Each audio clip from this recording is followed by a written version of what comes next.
spoken word piece, or spoken word group, Archipelaga and Sarah Day.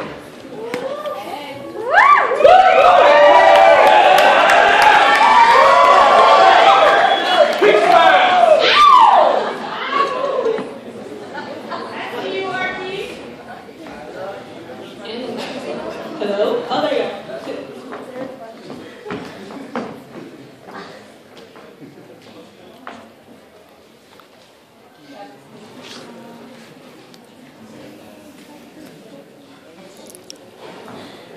Is that not? Okay, cool.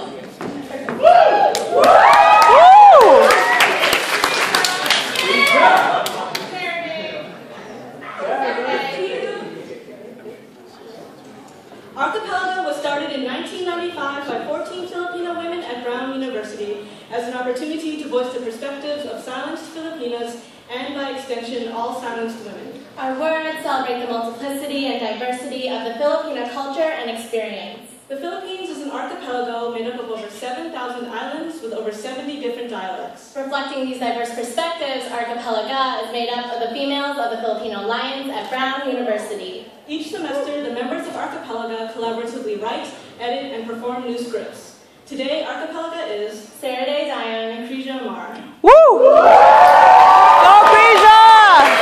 Sarah Day! As I'm sure all of you know, with any spoken word performance, you can feel free to snap along or stomp your feet. If you hear something you like, can we feed off of your energy?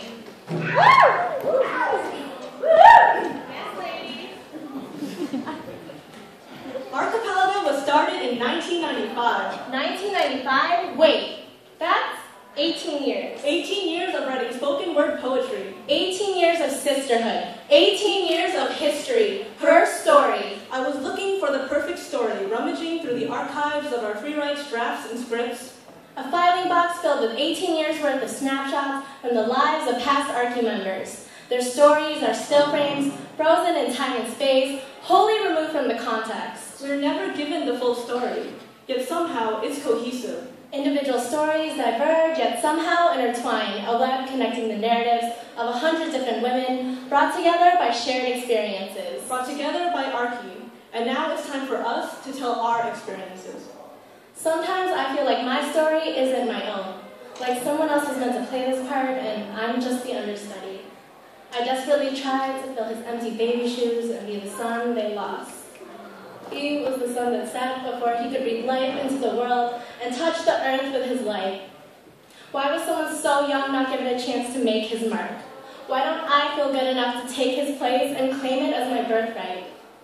Just because he doesn't walk this earth, it doesn't mean his presence isn't felt. He is my guardian angel, silently guiding me through uncharted waters and lighting the path ahead. When I give myself every reason to hate this world, he reminds me to love it, to forgive it, to keep fighting for it, because our time here is precious. She was precious. 5 years old, staring up at me from behind my tito's leg with wide open eyes. She thinks I'm a stranger.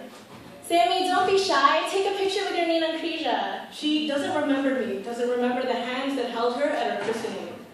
Her attention span does not allow her to recognize the young woman who visits her every year on her birthday and on Christmas. Yet, I remember her.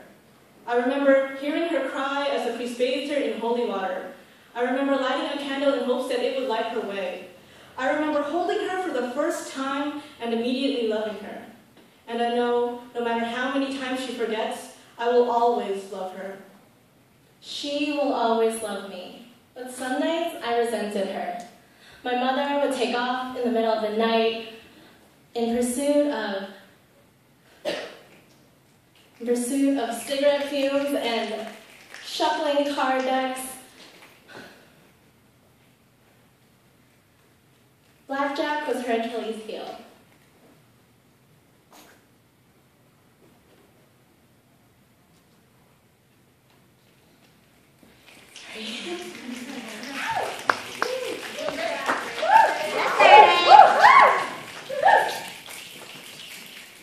Her mouth would write checks that her luck couldn't cash. The next morning, she would come home with a fake smile and desserts as if the past 24 hours could be redeemed with a piece of chocolate cake.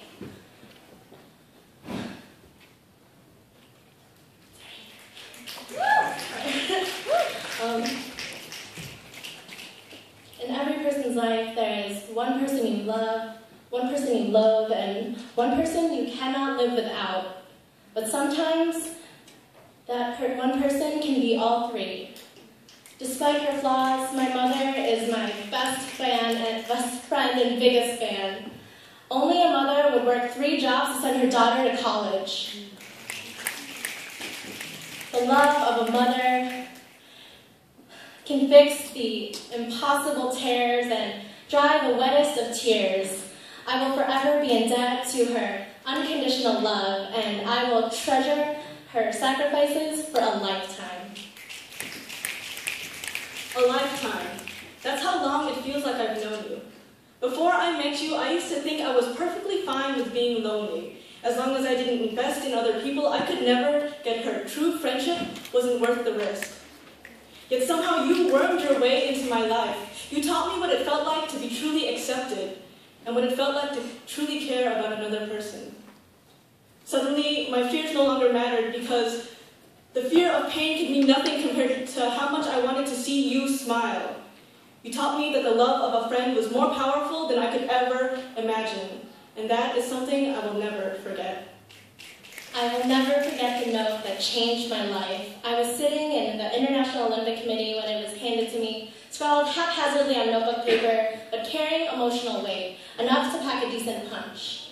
It took everything in me not to cry in front of 100 strangers, so I ran as fast as 4-inch heels could take me. Model UN was not for me. But he told me to put it in perspective. So what if their dads might be CEOs and mine grew up on the farm? Sure, they might have their SAT prep courses and international school trips, but I have a curiosity and drive that cannot be bought. My high school history teacher was the first person to show me the value of my presence and have me believe it, that I deserve to be here. He taught me to see the note as an opportunity for hope, not defeat. But I felt defeated.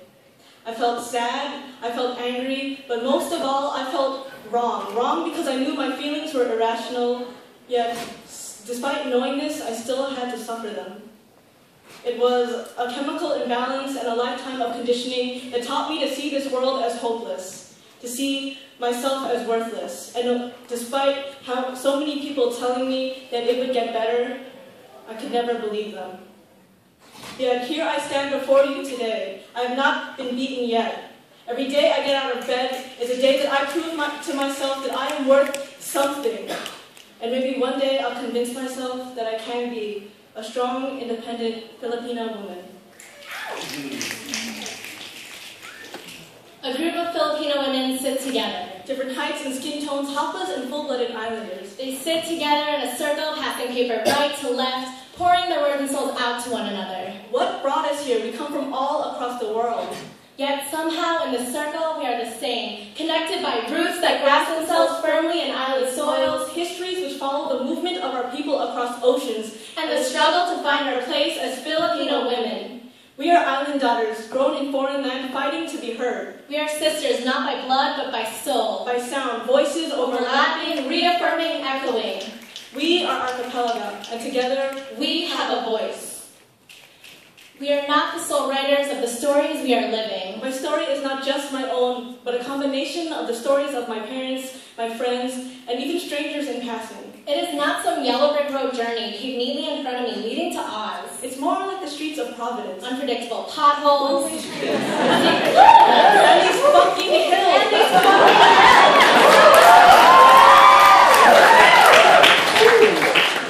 Every person we meet is a piece in the collage that makes up who we are. We take them with us wherever we go. We write each other's stories. Permanent ink.